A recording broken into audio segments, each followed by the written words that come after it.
Steroid. அதாவது steroid நம்ம வந்து ஒரு ஷார்ட் கோர்ஸ் ஸ்டீராய்டு நம்ம கொடுப்போம். பெல்ஸ் பால்சிக்கு வந்து நம்ம ஆன்டிவைரல்னு சொல்லக்கூடிய ஏசைக்ளோவிர் மருந்து நம்ம வந்து ஒரு 5 டேஸ்க்கு கொடுப்போம்.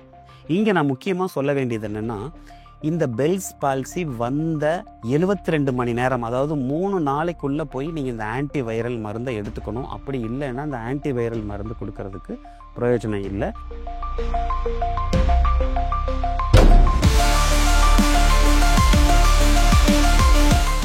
நம்ம ஒரு பக்கம் முகத்தோட அசைவுக்கான தசைகள் வந்து வீக் ஆகிடும். ஸோ அந்த அசைவுக்கான தசைகள் வீக் ஆகிறதுனால நமக்கு வந்து பேராலிசிஸ் என்ன ஆகும்னா, உங்களுக்கு வந்து நெத்தியை மேலே சுருக்க முடியாது, இந்த கண்ணை மூட முடியாது. நீங்கள் கண்ணை மூடினீங்கன்னா இந்த கண்ணு மூடும், இந்த கண்ணு அப்படியே திறந்துருக்கும். இந்த ஆர்பிகுலாரிஸ் ஆக்குலை அப்படின்னு சொல்லக்கூடிய இந்த தசை வேலை செய்யாதனால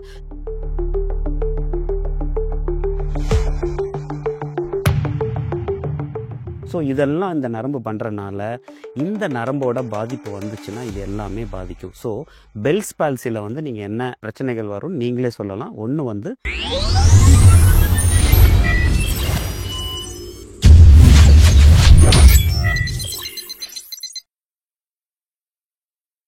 வணக்கம், நான் டாக்டர் பிரபு பேசுகிறேன். மூளை நரம்பியல் அறுவை சிகிச்சை நிபுணர், ஈரோட்டிலிருந்து. நரம்பியல் சம்பந்தமான பிரச்சனைகளை பற்றி ஒவ்வொரு வாரமும் பொதுமக்களாகிய உங்களுக்கு விழிப்புணர்வு கொடுக்கக்கூடிய பதிவுகளை நம்ம கொடுத்துட்ருக்கோம். கடந்த வாரம் பெல்ஸ் பால்சி, அதாவது முகவாதத்தோட ஒரு அடிப்படையை நம்ம பார்த்தோம். இதுக்கு காரணமான நரம்பு வந்து ஃபேஷியல் நரம்புன்னு பார்த்தோம். இந்த ஃபேஷியல் நரம்பு வந்து மூளையிலேருந்து உருவாகுது. மூளையிலேருந்து உருவாகி அந்த இன்டர்னல் அக்கோஸ்டிக் மயட்டஸ் வழியாக முகத்துக்கு வந்து அசைவை கொடுக்கறது தான் இந்த ஒரு வேலைன்னு சொன்னோம். இந்த நரம்பு, இந்த ஃபேஷியல் நரம்பு வந்து நிறைய விஷயங்களை நம்ம உடம்புக்கு செய்யுது. அது என்னென்னு பார்த்தீங்கன்னா, முக்கியமாக நமக்கு லாக்ரிமேஷன், சலைவேஷன், நம்ம வந்து கண்ணில் கண்ணீர் வருது இல்லையா, அந்த கண்ணீருக்கும் இந்த நரம்பு காரணம்.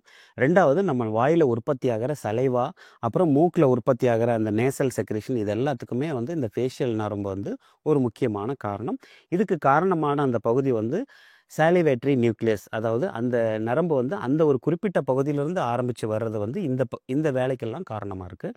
ரெண்டாவது வந்து சென்சரி பார்ட். சென்சரி பார்ட்னா என்னன்னு பார்த்தீங்கன்னா, இந்த நரம்பு நம்ம நாக்கோட ஆன்டீரியர் 2/3, அதாவது நம்ம நாக்கோட மேல் பகுதியில் வந்து டேஸ்ட் சென்சேஷன் அப்படிங்கிற வந்து ஒரு முக்கியமான வேலையை செய்யுது. அதாவது நம்ம நாக்கில் வந்து நம்ம டேஸ்ட்டை உணர்றோம் பார்த்தீங்களா, அந்த டேஸ்ட்டை உணர்றது வந்து இந்த நரம்போட காடா டிம்ஃபானி அப்படிங்கிற ஒரு குறிப்பிட்ட பிரான்ச் தான் வந்து நம்ம நாக்கில் வந்து டேஸ்ட்டை உணர்றதுக்கு உதவியாக இருக்குது. இன்னொன்று பார்த்தீங்கன்னா, நர்வ் ஸ்டெப்பீடியஸ், அதாவது நம்ம காதுக்குள்ளே ஒரு ஸ்டெப்பீடியஸ் அப்படிங்கிற ஒரு எலும்பு இருக்குது. அந்த எலும்புக்கு வந்து இந்த நரம்பு வந்து சப்ளை பண்ணுறனால இந்த நரம்பு பாதிப்பு வரும்போது நமக்கு ஹைப்பர் அக்யூசிஸ், அதாவது நமக்கு வந்து சவுண்டு வந்து அப்நார்மலாக கேட்கும். அதாவது கொஞ்சம் சவுண்டு அதிகமானாலும் நமக்கு ஒரு பயங்கரமான ஒரு இரைச்சல் கேட்கும். அதுக்கு பேர் தான் ஹைப்பர் அக்யூசிஸ். ஸோ நமக்கு வந்து லாக்ரிமேஷன், சலைவேஷன், பேராசிம்பத்தட்டிக் பார்ட், இதுவும் வந்து சென்சரி தான். இது வந்து அந்த நரம்பு மூலமாக நமக்கு கிடைக்கக்கூடிய ஒரு முக்கியமான ஒரு விஷயம். ரெண்டாவது வந்து டேஸ்ட், நம்ம நாக்கோட டேஸ்ட் வந்து இந்த நரம்புல இருந்து வருது. மூணாவது வந்து ஸ்டெப்பீடியல் ரிஃப்ளெக்ஸ், அதாவது நம்ம காது கேட்கும் திறனை வந்து கண்ட்ரோல் பண்ணுறது இந்த நரம்போட ஒரு முக்கியமான வேலை. ஸோ இதெல்லாம் இந்த நரம்பு பண்ணுறனால இந்த நரம்போட பாதிப்பு வந்துச்சுன்னா இது எல்லாமே பாதிக்கும். ஸோ பெல்ஸ் பால்சியில் வந்து நீங்கள் என்ன பிரச்சனைகள் வரும் நீங்களே சொல்லலாம். ஒன்று வந்து நம்ம கண்ணில் வந்து கண்ணீர் வராது, அதனால் ட்ரை ஐ, அதாவது நம்ம கண்ணில் வந்து இந்த கண்ணில் நல்லா கண்ணீர், அதாவது ஜென்ரலாக நமக்கு வந்து கண்ணுக்குள்ளே வந்து ஒரு லியூப்ரிகேஷன், அந்த டியர்ஸ் வந்து உருவாகிக்கிட்டே இருக்கும். அது வந்து என்ன பண்ணணும்னா, நம்ம இமையை மூடி திறக்கும்போது அது வந்து நமக்கு எந்த ஒரு ஒரு ஒரு அழுத்தமும் இல்லாமல் கண்ணுக்கு அழகாக இமையை மூடி திறக்கும். ஸோ இந்த நரம்பு பாதிக்கிறனால அந்த டியர்ஸோட உருவாக்கம் கம்மியாக இருக்கிறனால நம்ம கண்ணோட ட்ரைனஸ் வந்து கண்டிப்பாக வர்றதுக்கு வாய்ப்பு இருக்குது. ரெண்டாவது வந்து நம்ம சொன்னோம் இல்லையா, அந்த காதில் இருக்கிற ஒரு சின்ன அந்த ஆசிக்கல் போன், ஸ்டெப்பீடியஸ் அப்படிங்கிற அந்த ஆசிக்கல் போன் மூவ் ஆகிறதுக்கு இந்த நரம்பு வந்து உதவி பண்ணுறனால நமக்கு வந்து அப்நார்மல் சவுண்டு கேட்குறதுக்கு ஒரு வாய்ப்பு இருக்குது. மூணாவது வந்து டேஸ்ட் சென்சேஷன், அதாவது நம்ம நாக்கோட டேஸ்ட் மாறுறதுக்கு வாய்ப்பு இருக்குது. இது எல்லாம் இந்த நரம்போட பாதிப்புனால. இதை விட ரொம்ப முக்கியமான ஒரு விஷயம், நம்ம ஒரு பக்கம் முகத்தோட அசைவுக்கான தசைகள் வந்து வீக் ஆகிடும். ஸோ அந்த அசைவுக்கான தசைகள் வீக் ஆகிறனால நமக்கு வந்து பேராலிசிஸ், என்ன ஆகும்னா, உங்களுக்கு வந்து நெத்திய மேல சுருக்க முடியாது. இந்த கண்ண மூட முடியாது. நீங்க கண்ண மூடுனீங்கன்னா, இந்த கண்ணு மூடும், இந்த கண்ணு அப்படியே திறந்திருக்கும். இந்த ஆர்பிகுலாரிஸ் ஆக்குலை அப்படின்னு சொல்லக்கூடிய இந்த தசை வேலை செய்யாதனால, நீங்க பார்த்தீங்கன்னா, அந்த ஃபேஷியல் பால்சி இப்படி இப்படி இருப்பாங்க. அந்த ஃபேஷியல் பால்சி இப்படி இருக்கும்போது, அவங்க கண்ண மூடும்போது, இந்த கண்ணு மூடும், இந்த கண்ணு மூடாம, நம்ம கண் வந்து மேல போய் இப்படி வெளியில போறது நமக்கு அழகா தெரியும். அது நார்மலா கண் அசைவு தான். பட் அந்த இமை மூடாதனால நமக்கு அது ஒரு அப்நார்மலா தெரியுது. ஸோ அது ஒரு பிரச்சனை. சிரிக்கும்போது பார்த்தீங்கன்னா, நமக்கு வந்து இந்த பக்கம் நார்மலா இருக்கும். இந்த பக்கம் வந்து சுத்தமா போயிரும். அதனால இந்த பக்கம் இழுத்துக்கிட்டு போற மாரி, நார்மலா இருக்கிற சைடு இழுத்துக்கிட்டு போற மாரி நமக்கு தெரியும். இது வந்து ஆங்கிள் ஆஃப் மவுத் டீவியேஷன் சொல்லுவோம். அது வர்றது. 2வது இப்படி ஊதுறது உங்களால முடியாது. 3வது பார்த்தீங்கன்னா, நீங்க சாப்பிடும்போது இந்த பக்கம் சரியா உங்களால அந்த யூசுவலா அந்த சீக் என்ன பண்ணும்னா, நம்ம உள்ளுக்குள்ள போற அந்த சாப்பாட்ட வந்து வெளியில தள்ளி குடுக்கும். ஸோ, இப்ப இந்த நரம்பு பாதிக்கிறனால நமக்கு சாப்பாடு உள்ள போய் தங்கிரும். அதனால வந்து அக்குமுலேஷன் ஆஃப் ஃபுட் ஓவர் இந்த சீக் பார்ட். தண்ணி குடிக்கும்போதோ, இல்ல சலைவா நம்ம வாயில இருக்கிற எச்சில் வந்து இந்த பக்கமா லீக் ஆக ஆரம்பிச்சுரும். ஸோ, இது எல்லாமே ஒரு முக்கியமான இந்த நரம்போட பாதிப்பினால ஏற்படக்கூடிய ஒரு விஷயங்கள். இதுக்கு பேரு தான் வந்து ஃபேஷியல் பால்சி இல்ல பெல்ஸ் பால்சி அப்படின்னு நம்ம சொல்றோம்.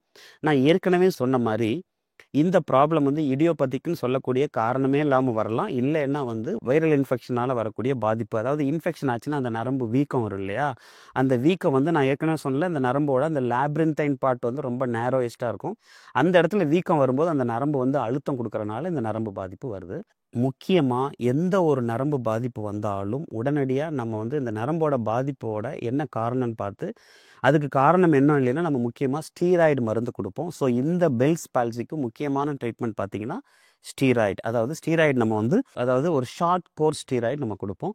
பெல்ஸ் பால்சிக்கு வந்து நம்ம ஆன்டி வைரல்னு சொல்லக்கூடிய ஏசைக்ளோவிர் மருந்து நம்ம வந்து ஒரு 5 டேஸ்க்கு குடுப்போம். இங்க நான் முக்கியமா சொல்ல வேண்டியது என்னன்னா, இந்த பெல்ஸ் பால்சி வந்த 72 மணி நேரம், அதாவது 3 நாளைக்குள்ள போய் நீங்க இந்த ஆன்டி வைரல் மருந்த எடுத்துக்கணும். அப்படி இல்லைன்னா, இந்த ஆன்டி வைரல் மருந்து குடுக்கறதுக்கு பிரயோஜனம் இல்ல. அதனால நீங்க இந்த முகவாதம் வந்துச்சுன்னா, உடனடியா நீங்க போய் மருத்துவர பார்த்துக்கணும்.